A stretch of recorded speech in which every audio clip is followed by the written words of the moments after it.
Isang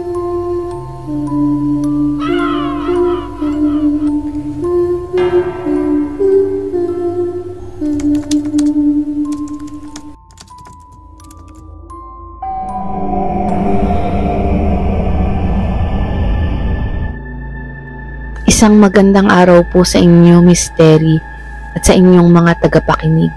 Sana po ay mapili nyo itong kwento ko para itampok sa inyong channel. Isa po akong taxi driver mula pa noong 2002 hanggang 2017. At ngayon po ay kahit papano sa pagsusumikap ko ay nakapundar ako ng sarili kong sasakyan na aking inirehistro bilang Grab taxi. Ako nga po pala si Eman, tubong Mindoro po. Naluwas lang ako ng Maynila noon nang isama ako ng aking tiyo para magtrabaho bilang isang construction worker. Halos lahat po ng trabaho sa Maynila ay napasukan ko nung medyo bata-bata pa ako, Miss Terry. Hanggang sa tinuruan ako ng tiyo ko na mag-drive at doon na nga po ako napasok bilang isang taxi driver. At dito na nga po mag-uumpisa ang kwento ng aking kababalaghan. Nag-umpisa po ang lahat isang gabi, mga bandang 10:00, nang may pumara sa aking isang lalaki sa may Caloocan. May katangkaran at may pangangatawan siya, Miss Terry. Sa tingin ko ay nasa edad 28 hanggang 32 na siya. Hindi ko masyadong maaninag ang kanyang muka dahil gabi na nun at sakto pa na walang ilaw yung poste kung saan siya ay nakatayo. Huminto ako at binuksan ko ang salamin sa may passenger side para marinig ang kanyang sasabihin. Agad itong yumuko at pasimpleng sumilip sa bintana at mahinahong nagsabing, "Sa Cavite lang, bossing. Pwede ba?" Nagdalawang isip ako sa narinig kong yun. Nung panahon po kasi na yun ay uso yung mga hinuhold up na taxi. Pero nasabi ko na lamang sa sarili ko na mukha namang hindi ito gagawa ng hindi maganda. Kaya napatango na lang ako at nagsalita na, "Sige po sir, sakay na kayo." Nagtaka ako kung bakit hindi pa sumasakay yung lalaki na pumara. Kaya muli ko siyang sinilip sa bintana. Doon ay nakita ko siya na mayroon siyang hinihilang malaking cooler at mukhang bigat na bigat siya sa laman nito. Bumaba naman ako para tulungan siya sa kanyang bitbit. Nung ako ay akma ng hahawak sa cooler, ay agad tumaas ang kanyang boses at sinabing, "Mag-ingat ka, baka mabagsak!" Doon ay nagulat at nagtaka ko na bakit nag-iba bigla ang mood ng pasahero na to. Nagsalita naman agad ito ng malumanay at wika niya, "Pasensya na po. Baka lang matapon yan at hindi nyo na ako isakay sa taxi nyo." Mga laman loob daw yun ng baka na binili niya malapit sa slaughterhouse. "Ganun po ba? Kaya pala malansa. Doon na lang po ilagay natin sa compartment at hindi pwede ito sa loob at baka mangamoy." Ang sabi ko sa kanya. Hindi na siya umangal pa at binuhat na lang namin yung cooler sa likod at sabay na kaming pumasok ng sasakyan. Sa tabi ko siya umupo, Miss Terry. Sa una ay tahimik at parang nagpapakiramdaman kami. Ako ay nakikiramdam kung may gagawin siyang masama sa akin. Nabasag na lang ang katahimikan nang magsalita siya at mag-usisa tungkol sa buhay ko. Parang nakahinga ako ng maayos kahit papano. Nakwento niya na namamakyaw daw siya ng mga lamang loob, pero mas paborito daw ng mga parokyano niya yung atay, baga, at lalo na daw yung puso. Ginagawa daw nila itong sahog sa mga panindang ulam at minsan daw ay pulutan ng iilan. Bago pa lang daw siya sa negosyo niya dahil ang totoo daw ay tubong samar siya. Naisama lang daw siya ng kanyang pinsan dito sa Maynila. Lagpas na kami ng Kawit nang matanong ko siya ulit kung saan nga pala ulit sa Cavite. Sa bandang Naik daw. At kapag nando na daw ay ituturo na lang daw niya kung nasaan ang daan. Bago pa lang daw siya kaya hindi niya alam yung pangalan ng lugar. Basta ang alam niya lang ay parteng Naik. Madilim na yung lugar at halos masukal na yung kalsada pagpasok namin ng Naik. Doon ay parang nakaramdam na ako ng kaba at takot para sa sarili ko. Hindi pa masyadong developed ang lugar na yon nung panahon na yon, mystery. Kakaunti pa lang ang mga poste na may ilaw. Nagulat ako nang magsalita siyang, Yan, medyo malapit na dito, boss. Medyo madilim nga lang at walang makakarinig kapag sumigaw ka. Kaya maraming nasa salvage dito. Aniya niya na may kasamang tawa. Hindi na maipinta ang mukha ko ng mga oras na yun. Nandyan na lang yung naiisip ko na baka hold upin, patayin at itapon na lang ako sa palayan na parang hayop. Nang di sa kalayuan ay may nakita kong isang tao na nakatayo sa ilalim ng poste na may ilaw. Doon din ay nagsalita siya na doon na lang siya bababa. Huminto kami sa taong nakatayo. Nang malapitan namin ito, doon ko lang napansin na babae pala ito. Tinapik niya ako sa pagkakatingin ko doon sa babaeng nasa kanto. Inabot niya yung bayad sa akin at kung pwede daw ay tulungan ko siyang ibaba yung cooler sa compartment. Paglabas ko ng taxi, doon ko lang napansin na sobrang lamig sa lugar na yun. Halos wala ka ring maaaninag na kabahayan. Tanging maririnig mo lang ay huni ng salagubang at kulidlig. Nang maibaba namin ang gamit niya ay agad akong pumasok ng sasakyan para makaalis na sa lugar. Pero bago nun ay kumatok ang lalaki sa may bintana ko.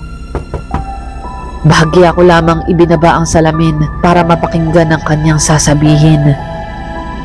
Bigla akong kinlabutan at tinaasan ng balahibo sa mga sinabi niya. Ingat ka sa pagmamaneho mo. Kung maaari lang, patayin mo yung ilaw habang binabaybay mo yung daan. At huwag ka nang lilingon pa. Agad kong tinapakan ng gas ng taxi ko para mabilis na makaalis sa lugar. At tulad ng sinabi ng lalaki sa akin, ay hindi ko na nilingon o tinignan pa sila sa rear view ng mirror ko. Nakarinig na lang ako ng malakas na tawa habang papalayo ako sa kanila. Kinabukasan ay ginising na lang ako ng asawa ko. Gumising ka na at baka tanghaliin ka pa sa paglabas mo ng taxi at papasok na din ako ng trabaho. Hindi na ako nakapagluto ng ulam. Bumili ka na lang muna sa karinderya. Pero nagbalot ako ng nilagang itlog dyan para may kainin ka sa biyahe. Kapag nagutom ka, meron na din niyang asin. Umalis na siya at naiwan akong mag-isa sa aming bahay. Hindi ko na nabanggit pa sa asawa ko ang nangyari nung gabi na yon. Ayoko din na mag-alala pa siya sa akin. Sa pamamasada ko ay inabot din ako ng gutom. Buti na lang at may pinabaon sa aking itlog yung asawa ko. Habang traffic ay kinakain ko na yung isang itlog para maibsan ang gutom ko. Nang may isang pulubing kumatok sa bintana ko at nanghihingi ng makakain. Sinabi ko na lang sa sarili ko na dadalawang piraso na lang hihingin pa. Pero inabot ko na rin yung isang itlog. Hindi ko na sinama pa yung plastic dahil dun ko ilalagay yung balat ng itlog. Pasado 8:00 nang mag-text ang aking asawa na mag-overtime daw sila sa factory at kung gusto ko daw ay pumasada pa daw ako para hindi ako mainip sa paghihintay sa kanya. Kaya naghanap pa ako ng pasahero. Ang sabi ko na lang ay kahit isa o dalawa lang para makabawi ng boundary. Sa Malabon po yung factory na pinapasukan ng asawa ko. Kaya dun lang ako umikot para makapaghanap pa ng pasahero. Hanggang sa may pumara sa aking isang babae. Hinintuan ko siya at agad niyang binuksan ang pinto. Sa may rosaryo daw ang sabi niya. Cavite po ba? Ang mabilis na naitanong ko sa kanya. Agad naman itong tumango. Nagdadalawang isip ako kung isasakay ko ba siya o hindi. Nang may lumapit sa amin na barangay tanod at tinanong yung babae kung ayaw ko daw bang isakay siya o nangungontrata daw ba ako. Wala na akong nagawa kaya kahit labag sa kalooban ko ay sinakay ko siya. Dahil kung ayaw ko daw ay ire-report daw nila ako sa pulis na namimili ng pasahero. Sumakay yung babae at dun siya nakapwesto sa may likuran ko. Dala na din ng kahihiyan ay nagpaumanin ako sa kanya. Pero bago ko matapos ang sasabihin ko ay nagsalita na lang siya ng, Wala yun. Mag-focus na lang kayo sa pagdadrive. halatang napikon ata siya. Nang makatawid kami ng coastal road, ay tinanong ko siya kung saan ba siya sa Rosario bababa. Basta diretso lang. Sasabihin ko kapag malapit na. Parang may pagkamatara itong babae na to, sabi ko na lang sa sarili ko. Hanggang sa mapunta kami sa familiar na kalsada. Doon ko na lang napagtanto na dito ako galing kagabi. Agad na tumaas ang balahibo ko at napadasal na lang ako. Sinilip ko sa rearview mirror ang babae at doon ko nakita na nakangisi ito sa akin at dahan-dahan na papalapit sa likuran ko. Bumulong ito sa akin ng, Naalala mo ba yung lalaking sakay mo kahapon? Doon ay napagtanto ko na yung babaeng sakay ko ngayon ay yung babae na hinintuan namin kagabi. Nagpatuloy ulit siya sa kanyang sinasabi. Patay na yung lalaki. Laman loob ng baka ang dinala niya kahapon at hindi tao. Akala niya siguro maiisahan niya kami. Kaya imbis na yung dala niya yung kakainin namin, siya na lang yung pinalit namin. Halos maihi ako sa pantalon ko ng mga oras na yun. Isang aswang na pala ang sakay ko, Misteri. Nakita ko na may mga naglalabasan na ibang mga tao mula sa masukal na kalsada. Ang dami pala nila na nag-aabang dun. Tanging dasal na lamang ang nagagawa ko, Misteri. Hanggang sa maalala kong may asin nga pala ako sa bulsa mula doon sa pinabaon sa akin ng aking asawa.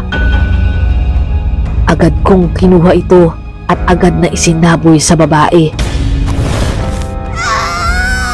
Nagsisigaw ito at lumabas ng pintuan ng sasakyan. Napaatras naman yung mga tao na papalapit sa akin. Nilapitan nila ang babae na lubhang nasaktan sa ginawa kong pagtapon ng asin sa mukha niya. Nang makakuha ako ng tiyempo, ay agad kong hinarurot ang taxi na dala ko. Hindi ko po alam kung gaano kabilis ang tinakbo ng sasakyan ko, makalayo lamang sa kanila.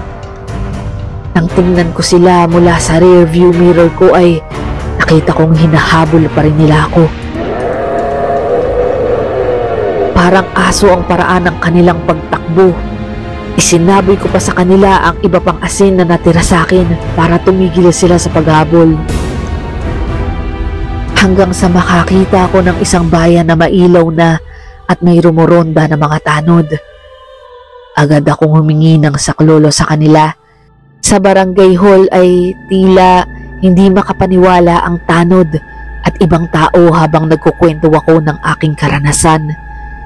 Bakas sa mukha nila yung pagkatakot at pagkabahala, habang yung iba naman ay hindi naniniwala. Nag-alok sila na kung pwede ay samahan ko sila na puntahan yung lugar na sinasabi ko. Pero sa laki ng takot ko sa nangyari, ang nasabi ko na lang ay sila na lang at hindi na ako pupunta sa lugar na yun.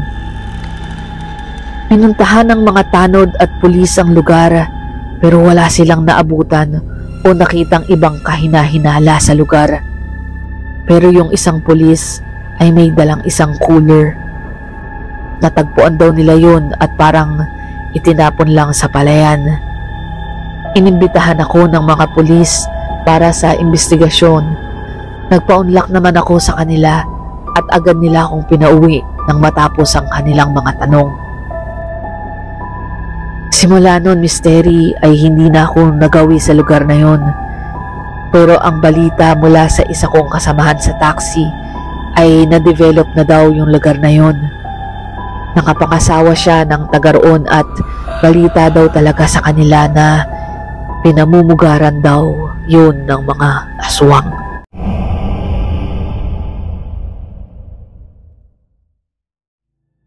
Magandang araw po sa mga taga-subaybay nyo, Misteri. Una po sa lahat ay nais ko pong ipaalam na sadyang binago ko po ang mga pangalan at lugar na pinangyarihan sa aking kwento para na rin po sa kaligtasan ko at ng aking pamilya. Itago nyo na lang po ako sa pangalang Abel.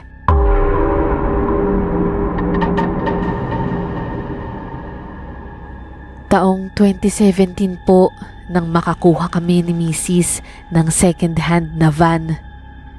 Noong una ay ginagamit namin ito sa aming business, pero kalaunan ay ginawa ko na lamang itong rent a car. Pinopost ko lang po ito sa mga group at marketplace para sa mga naghahanap ng gagamitin para sa kanilang family outing o field trip. Marami na rin po akong nahatidan na resort at event. Nandyan na yung sa Batangas, Subic, at yung pinakamalayo ay sa Baguio. Lagi kong kasama si Bayaw kapag inaarkila itong van para naman kahit papano ay may kasama ako sa mga biyahe. At kung magkaroon man ng aberya ay may makakatulong ako. Isang araw po ay may nag-message sa akin sa Facebook. Nag-i-inquire kung available yung van sa nasabi nilang date. Sakto po nun at wala akong biyahe at hindi naman kalayuan dahil bandang Batangas lang naman yun. Nagkasundo kami sa presyo at araw ng pagpunta. Overnight swimming ang dahilan ng pag-aarkila nila ng van. Kaya sinabihan ko agad si Bayaw na may hatid kami sa Batangas sa susunod na linggo. Dumating na nga po ang araw ng alis namin. Nag-chat na din po yung aarkila na magkita na lang kami sa isang lugar sa Caloocan. Nalinis ko na yung sasakyan ko para mabango naman pagsakay ng client ko. At nag-text naman ako kay Bayaw na pumunta na sa amin. Ang problema nga lang ay may sakit si Bayaw at sinabing hindi siya makakasama. Wala din akong ibang maaya na pwedeng sumama sa akin nung araw na yon, kaya napilitan na lang akong mag-isa umalis kahit alam kong ngayon pa lamang ako babiyahe na mag-isa. Ha? Sigurado ka ba? First time ka lang nababiyahing mag-isa. Wala naman akong magagawa. Sayang din naman yung kita doon. At saka, malapit lang naman yun Batangas. Naisip ko ilang araw lang naman. Kaya ko na yung matagalan. Wala lang sanang mangyaring aberya. Ay, sabagay, malapit lang naman. Basta mag-ingat ka sa pagdadrive ha. Wala ka pa namang kapalitan. At saka mag-text ka at tawag ha, huwag mong kakalimutan. Hapon na po noon, mga bandang 5:00. Habang nag-aabang ako sa loob ng sasakyan, ay may isang malaking lalaki ang naglalakad papalapit.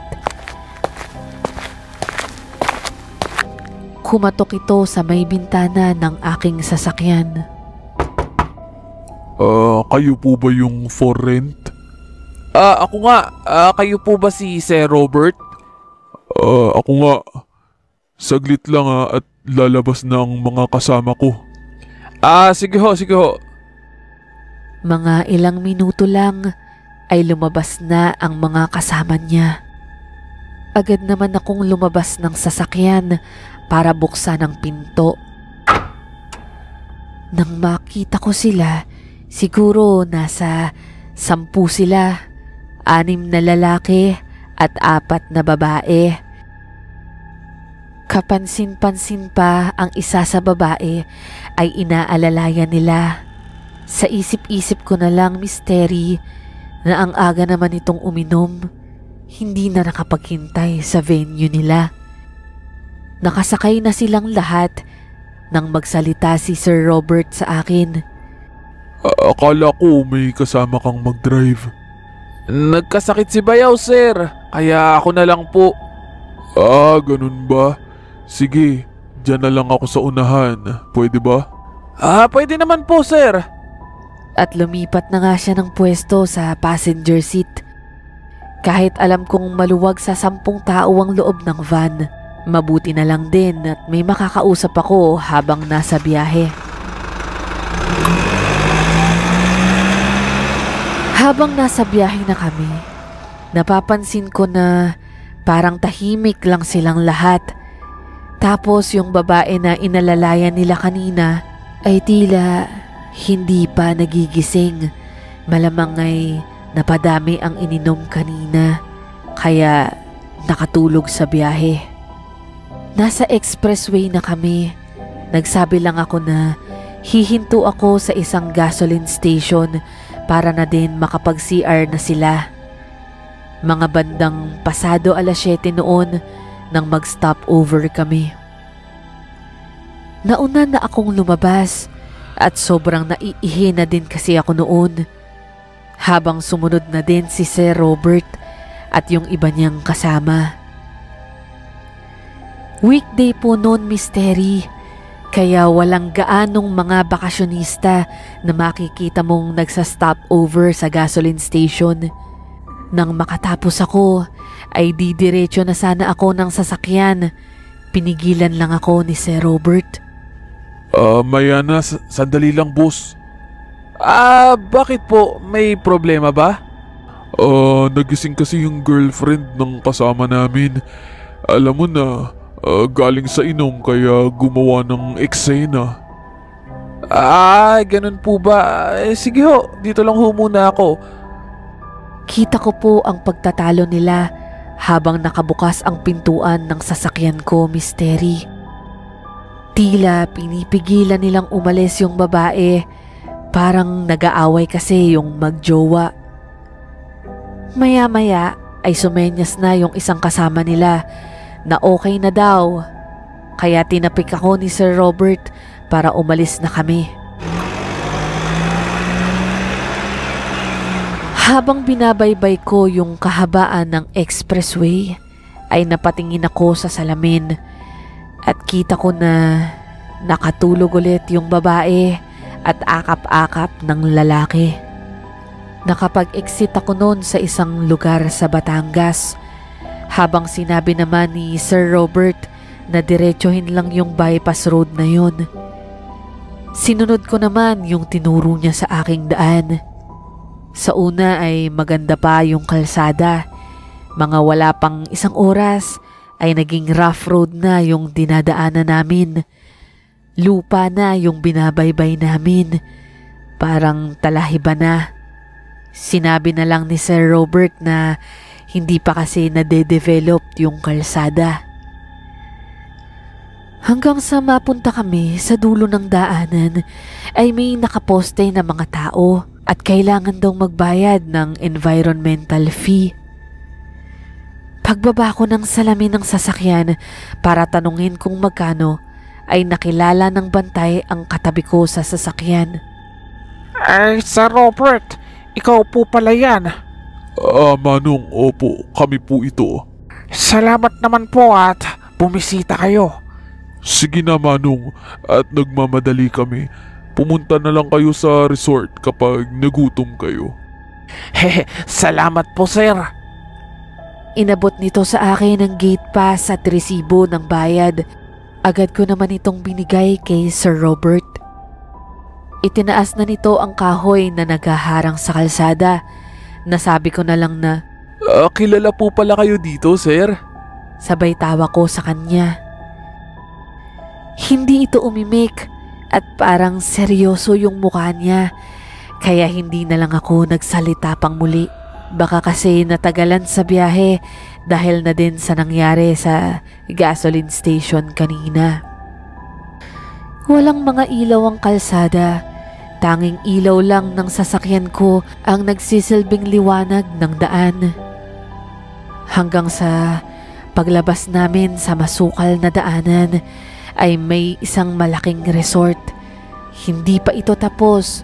Mahahalata mo dahil sa mga nandun pa yung mga ibang gamit tulad ng mga bakal, semento at buhangin. Sa paligid naman ay tila may mga iilang mga bahay, hindi nga lang tabi-tabi. Nagsabi si Sir Robert na doon na pala yung resort, kaya pinahinto niya muna saglit para ipabukas ang gate nito. Sa itsura nito, parang siya yung may-ari. Bumaba ito ng sasakyan at tinungo ang gate. Kita ko sa mukha niya ang pagkairita. Doon ay dumukot siya sa kanyang bulsa upang kunin ang cellphone niya. May tinawagan ito at galit na galit siyang nakikipag-usap mula sa kabilang linya. Maya-maya pa ay lumapit ito sa akin at sinabing, Okay lang ba kung dito ka magparada sa labas? Pwede naman po. May problema ho ba?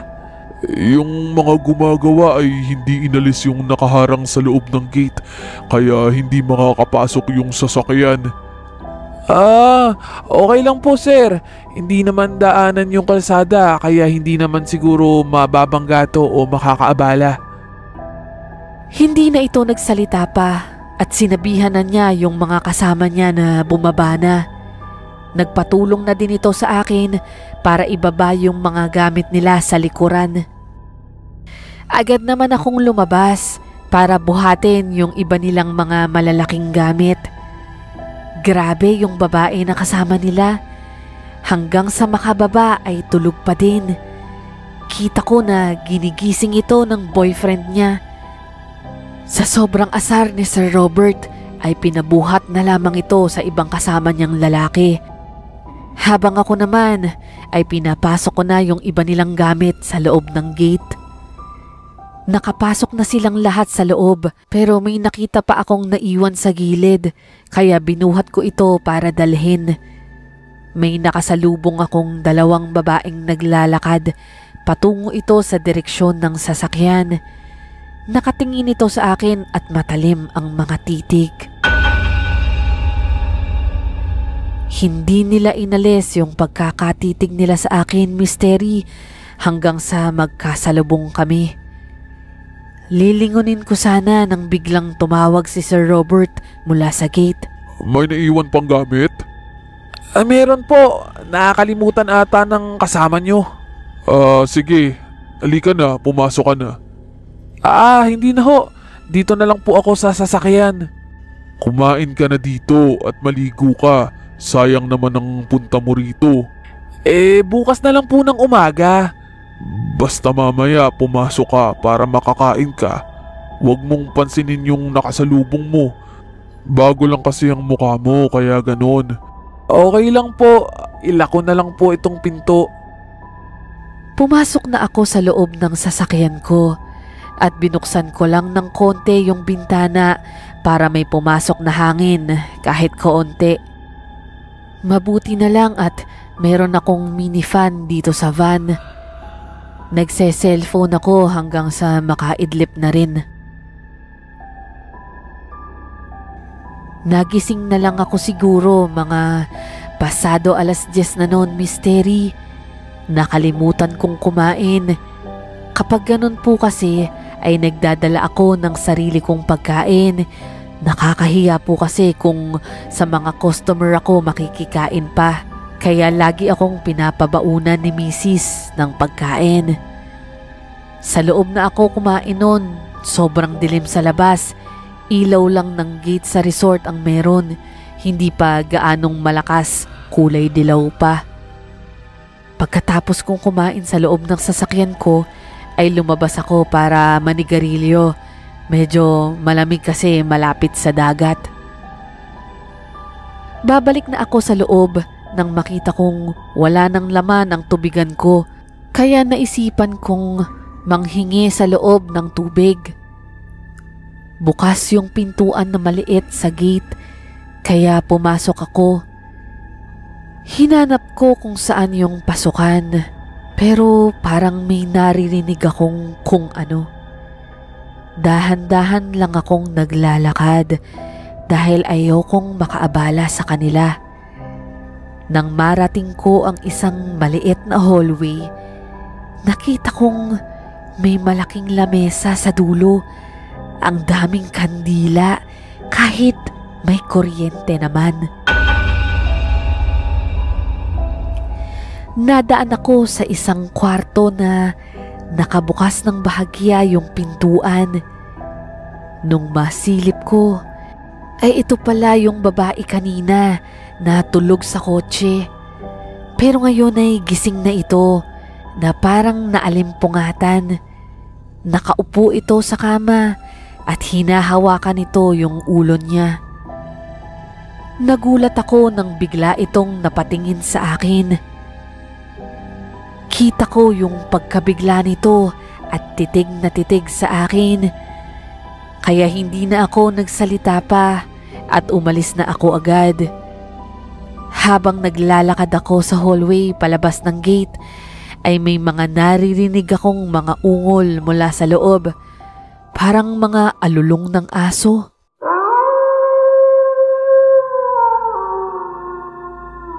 Hindi ko na yon pinansin pa at nagmadali na ako. Hindi ko gusto yung tingin sa akin ng babae sa kwarto kanina. Nang makalabas ako ng gate, ay takang-taka pa din ako sa mga naririnig ko sa loob. Hanggang sa may isang tao na humila sa akin sa gilid ng sasakyan. Paglingon ko ay yung isa sa babae na kaninang naglalakad. Kita ko sa mukha niya ang galit at pag-aalala. Bakit nandito ka? Anong ibig mong sabihin? Narkila nila ang sasakyan ko. Hindi mo ba alam kung sino at ano yung mga sakay mo? Hindi kita maintindihan. Mabuti pa, umalis ka na bago pa mag 12:00. Ano bang pinagsasasabi mo? Nagtataka pa din ako sa mga sinasabi ng babaeng ito sa akin, Misteri. Aswang yung mga sakay mo. Nagdadala sila ng mga alay dahil pista ng aswang ngayon. Ano? Nagpapatawa ka ba? Ang mabuti pa, umalis ka na. Narinig mo naman siguro yung nasa loob kanina, di ba? Lahat ng tao dito may lahing aswang, kahit ako at nanay ko. Pero karne ng hayop ang kinakain namin. Pero yan yung mga tao sa loob na kasama mo, hindi. Karne ng tao ang paborito nila.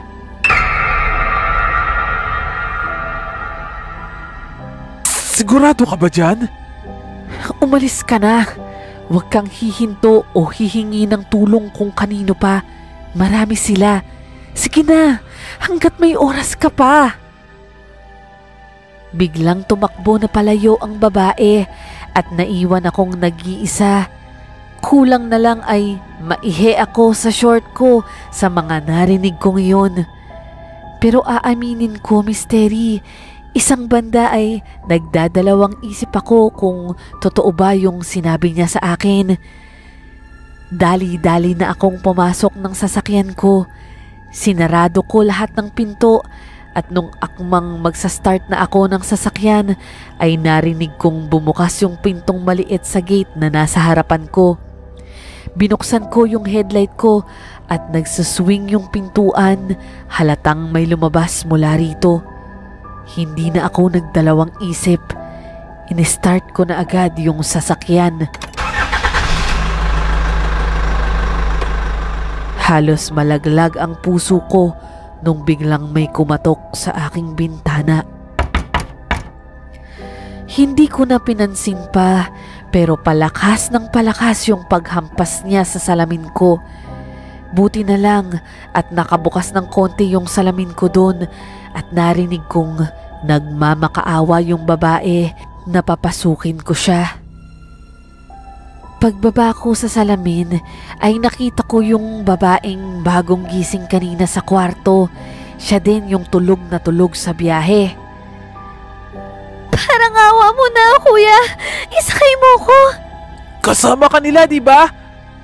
Natatakot na tanong ko rito.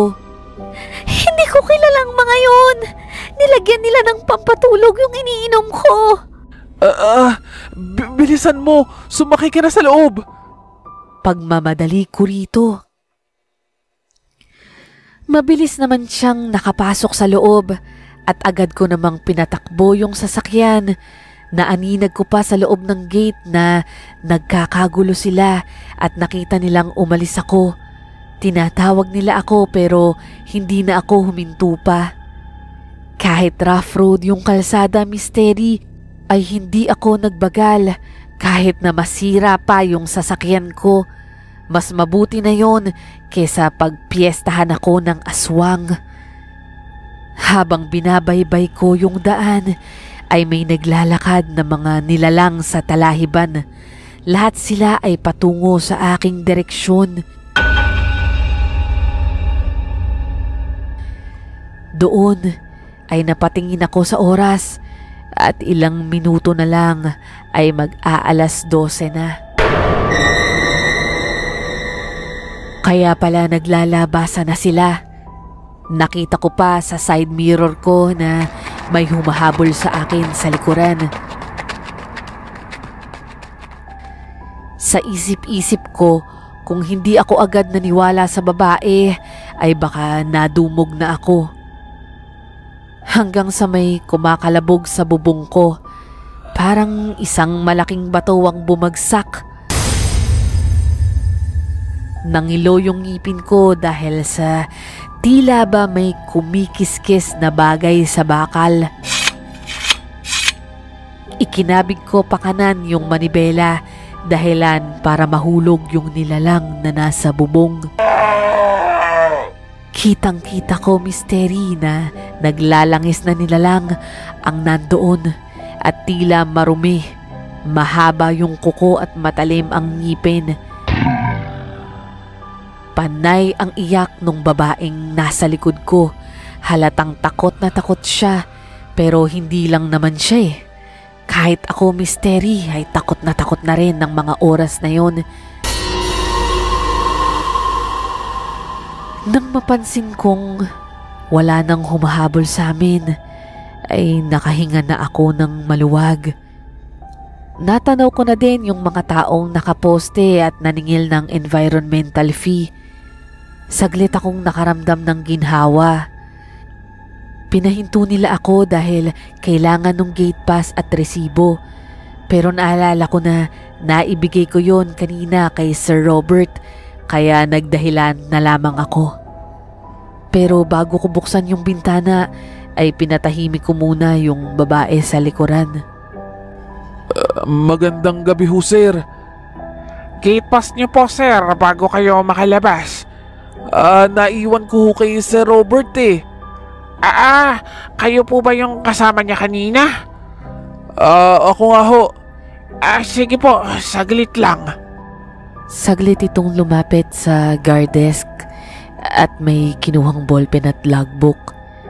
Habang yung isang lalaki naman ay nasa bintana ko at hawak ang flashlight niya at kinakausap ako.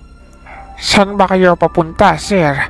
Pinapabili lang ako ni Sir Robert ng alak na nakakalimutan ata nilang magdala.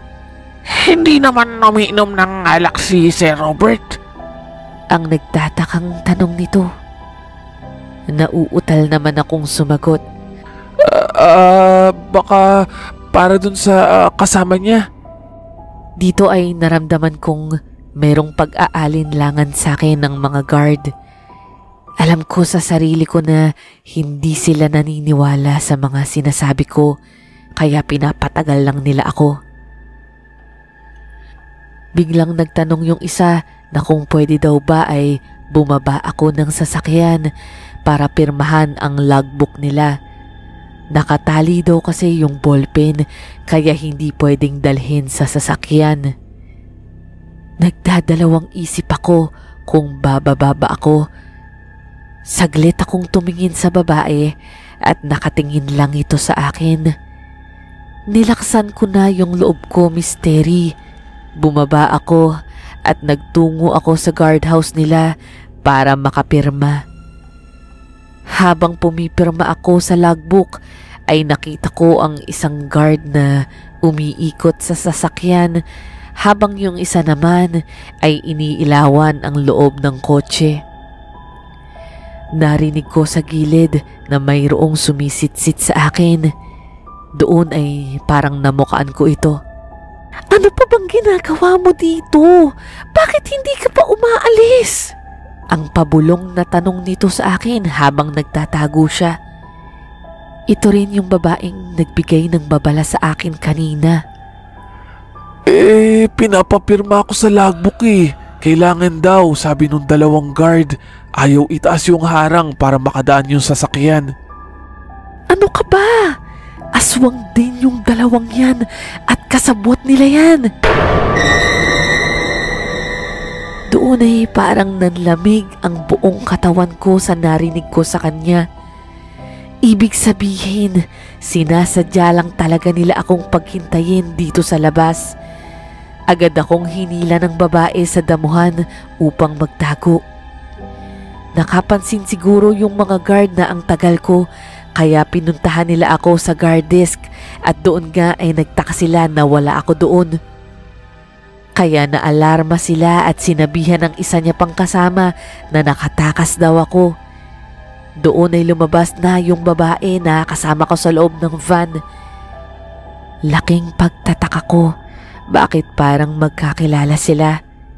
Nagulat din yung isang babae na tumulong sa akin. Bakit nasa loob ng sasakyan yung tao na yan? Bakit kasama mo siya? Humingi siya ng tulong sa akin dahil kakainin daw siya ng mga aswang. Binihag daw siya ng mga to kaya tinulungan ko lang. Nagkakamali ka. Siya ang pinuno ng mga aswang dito.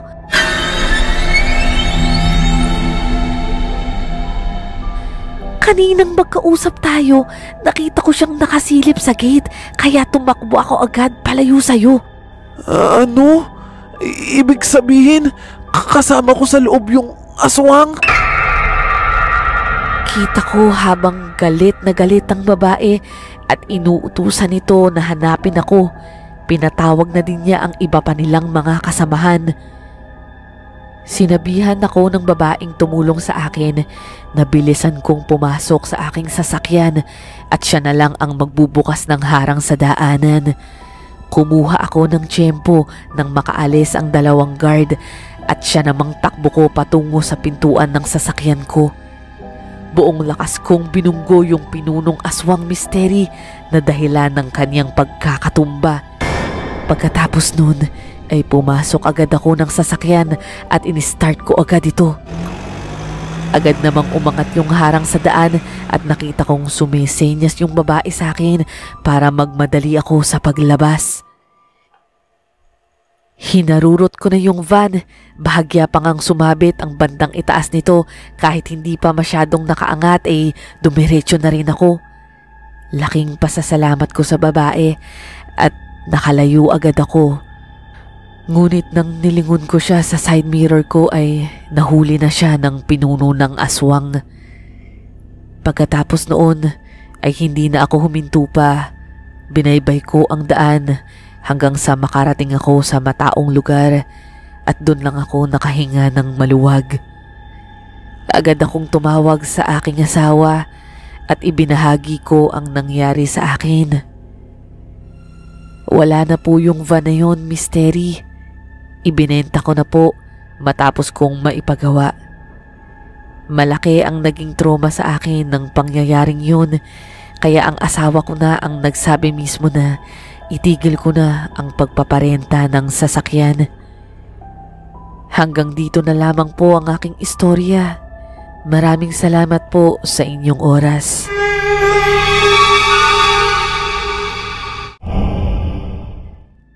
Hello po sa inyo, Miss Terry. Ako nga po pala si Romeo. Gusto ko lamang pong i-share sa inyo yung karanasan namin ng konduktor ko na si Gilbert. Ang totoo po niyan ay siya lang po ang nagpilit sa akin na ibahagi ang kwento pong ito. Hindi po kasi siya marunong gumamit ng email. Nalaman ko lang din po ang channel ninyo dahil din po kay Gilbert. Mahilig kasi siyang makinig ng mga katatakutan. Driver po ako ng isang provincial bus. Sa katunayan po niyan ay marami na po akong bus company na napasukan. Pero meron pong isang biyahe sa amin ang hindi namin malilimutan.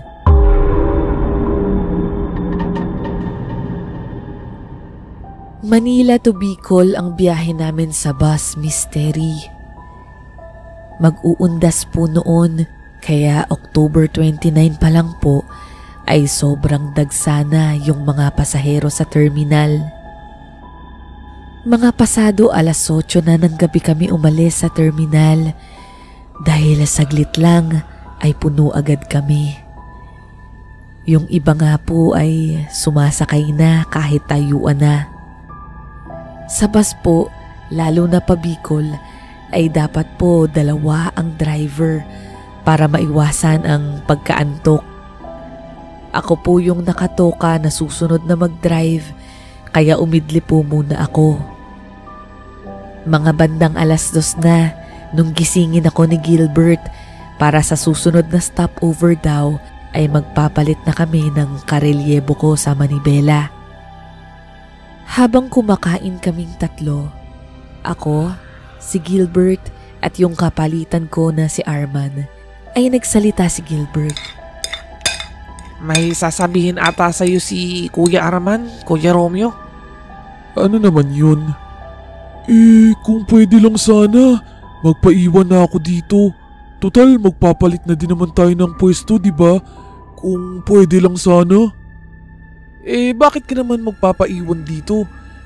Baka malaman ng company natin. Romeo, manganganak na kasi si Mrs. Kailangan kong makabalik ng Manila.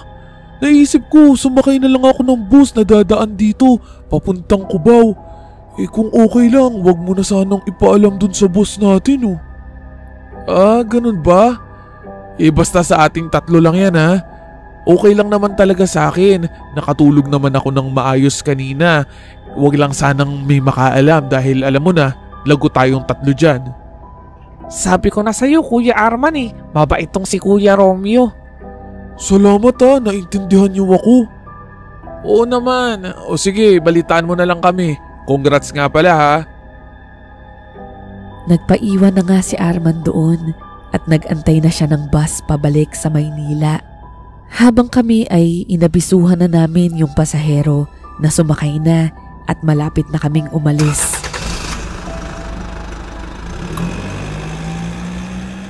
Mga bandang 3:00 na ng madaling araw, kalalagpas pa lang namin ng Andaya nang lumapit si Gilbert sa akin at may binulong.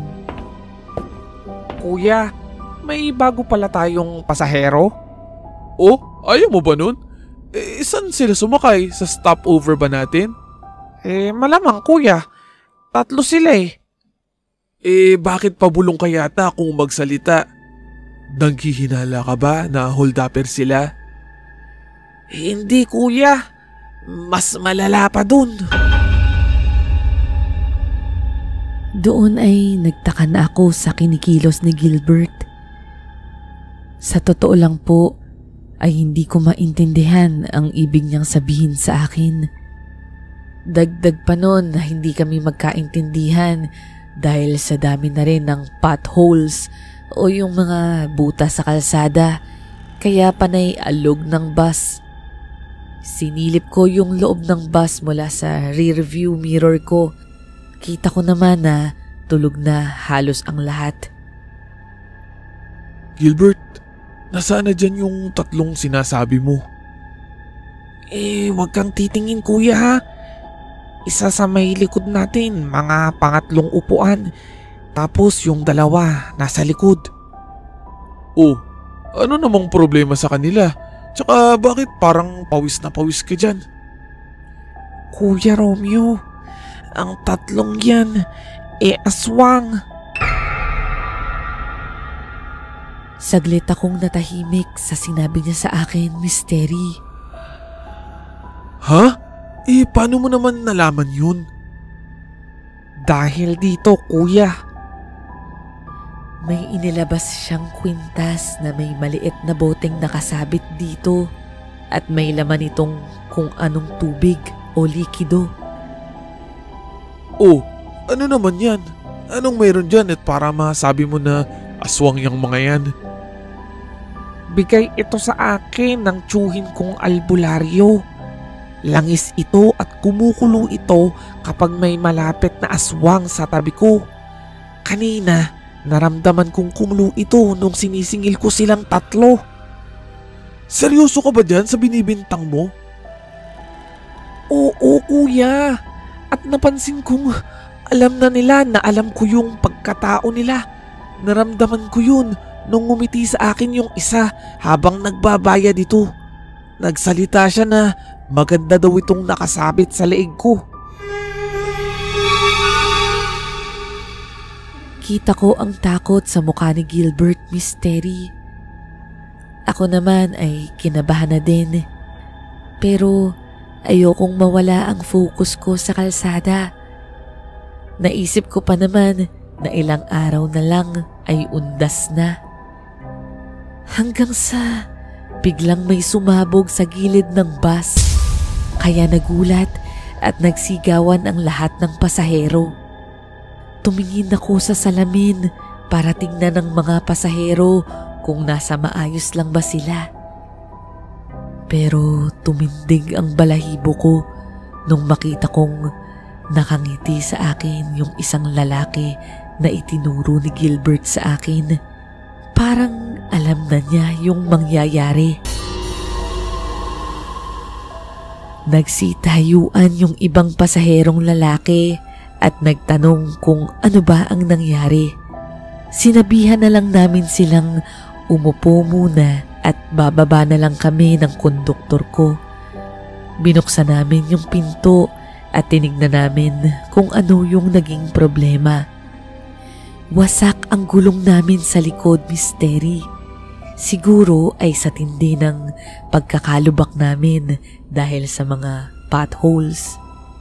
Matatagalan kami bago namin mapalitan itong gulong since 2 lang naman kami ni Gilbert.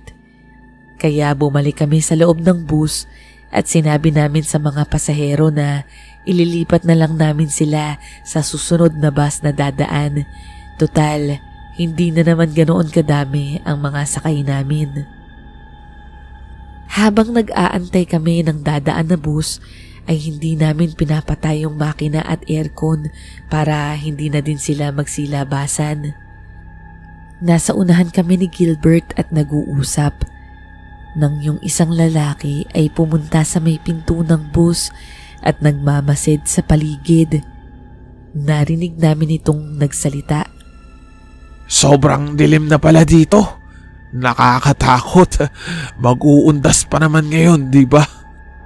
Sabay tingin nito sa amin na may nakakalokong tawa. Lumingon sa akin si Gilbert at pinakita niya sa akin yung bote ng kwintas niya. At kumukulo nga to ito, Mystery.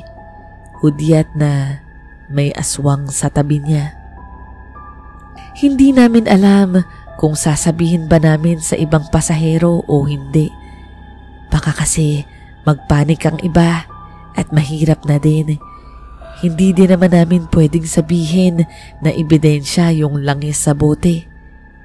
Nagkagulatan na lang kami nang may bumusina sa likod namin. Yun na pala yung bus na hinihintay namin. Agad nagtayuan ang mga pasahero at nagkuwaan na din sila ng kanilang mga gamit. Binuksan namin yung pinto para alalayan sila sa paglipat ng bus.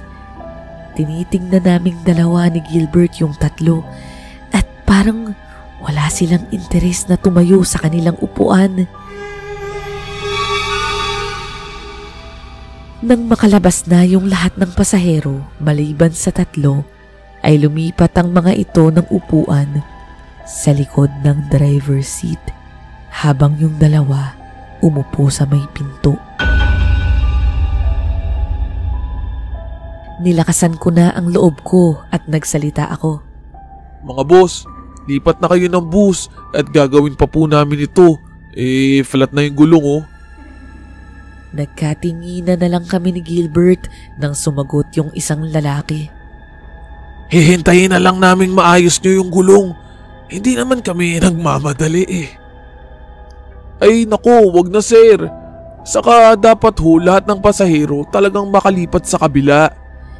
Pinipilit ko na ito, Misteri, para lumipat na talaga sila sa kabilang bus. Dito na nga lang kami. Total, alam niyo na kung ano kami, di ba? Nakita kong nagbago ang aura ng mukha niya, Misteri. Humawak siya sa handrail ng bus. Kita ko na nayupi niya yung bakal gamit lamang ang kamay niya. Bumaba yung konduktor sa kabilang bus at papunta ito sa amin. Sabihin nyo dyan sa lalaking lalapit dito na hindi kami sasakay at dito lang kami. Mag-ingat kayo sa sasabihin nyo. Napalunok na lang ako ng laway sa takot, Misteri. Lumabas na ako ng pinto ng bus upang salubungin yung isang konduktor para sabihin na yung tatlong lalaki ay tutulong sa amin sa pag-ayos ng gulong kahit dahilan lamang ito. Agad namang naniwala yung konduktor at umalis na din agad. Sa totoo lang, Misteri, gusto ko nang habulin yung bus para sumakay na lang at iligtas yung sarili ko. Pero naisip ko si Gilbert na naiwan sa loob. Dasal ako ng dasal na sana iligtas kami. Pinalabas ko si Gilbert ng bus para kumpunihin na namin yung gulong. Naibigay na din kasi sa amin ng konduktor yung ibang gamit na kailangan namin sa pag-aayos ng gulong. Hindi naman lumalabas ng bus yung tatlo, Misteri. Nandoon lamang sila sa loob. Kami naman ni Gilbert ay takot na habang nag-aayos ng gulong. Kuya, tumakbo na kaya tayo? Saan naman tayo pupunta? Sa sobrang dilim dito at mapuno, masusundan din nila tayo. Baka kainin lang nila tayo. Walang makakaalam nun, kuya. Hanggang sa may narinig kaming mga alulong galing sa loob ng mapunong nasa likod namin. Parami ng parami at umaalulong at parang palapit ng palapit ang mga ito. Kuya, narinig mo ba yun? Baka mga kasamahan na nila yan ah. Nagtawag na sila. Sa mga alulong na narinig namin, sino ba naman ang hindi manginginig sa takot? Kaya naiintindihan ko talaga si Gilbert.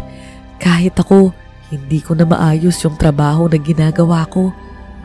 Pinilit ko na lang talaga, Misteri. Dahil sa mga oras na yun lang ang magagawa ko.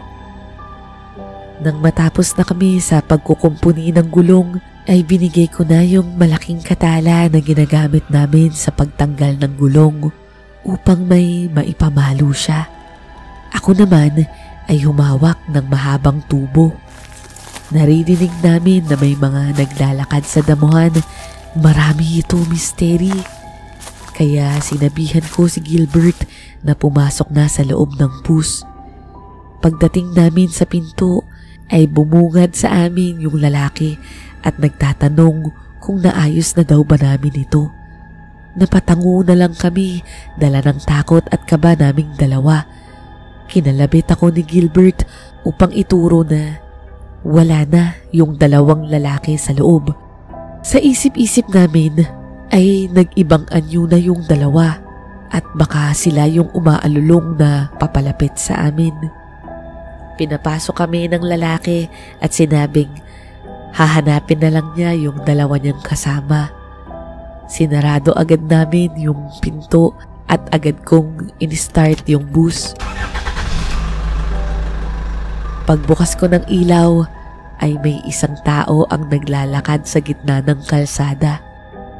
Papalapit ito sa amin at unti-unting nagbabago yung itsura niya hanggang sa lumakad na ito na parang aso. Tumakbo ito ng mabilis at akmang bubungguin yung bus. Sumigaw si Gilbert na umalis na at paandarin ko na daw at bungguin ko na lang daw yung aswang. Hanggang sa hindi namin inaasahan, may sumulpot na isang kauri niya at sinunggaban nito yung aswang na papalapit sa amin.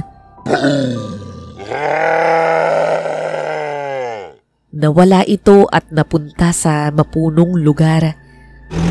Hindi na ako nag-isip pa. Pinaandar ko na yung bus para makalayo. Pero may kumakatok sa pintuan ng bus. Yung tatlong lalaki at kita namin sa itsura nito ang dami ng lupa sa katawan. Pinakita sa akin ni Gilbert yung langis niya at halos umapaw ito sa pagkulo. Pilit na pinapabuksan ng lalaki ang pinto pero si Gilbert ay gusto nang umalis na kami. Hindi ko alam, Mystery, kung ano yung nangyari sa akin pero binuksan ko pa rin yung pinto. Kaya agad pumasok yung tatlo at mukhang hingal na hingal ang mga ito.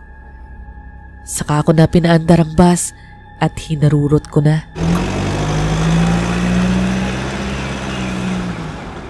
Nagsalita yung lalaki at nagpasalamat sa amin.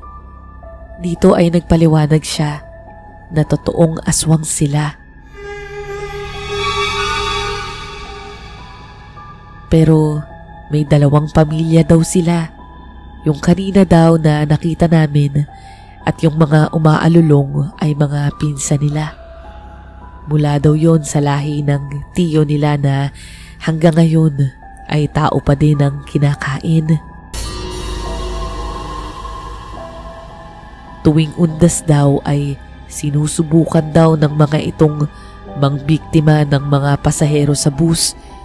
Kaya upang mapigilan nila yung ginagawa ng mga pinsan niya ay sumasakay sila sa bus upang bantayan ang mga pasahero.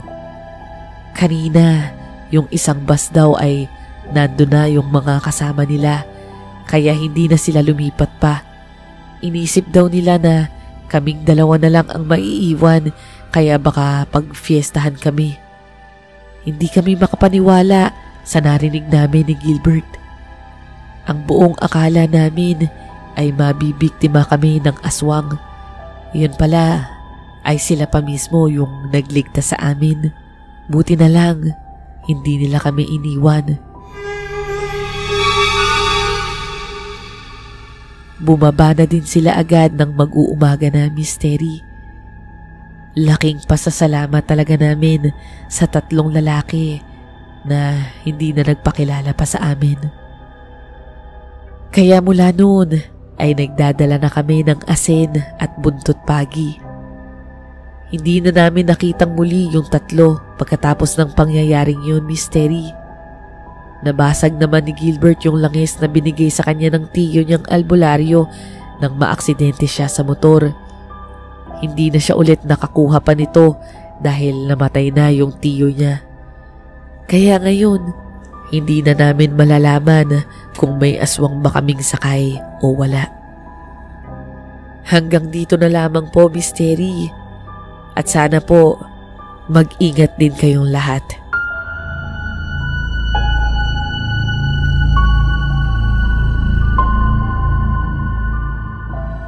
Maraming salamat po sa pakikinig sa aming storya. Maaari po kayong magpadala ng inyong sariling kwentong kababalaghan sa misteryoSadilimTV@gmail.com. Malaking bagay rin po kung kayo ay makakapag-subscribe sa aming channel. Maraming salamat po at hanggang sa muling Misteryo sa Dilim.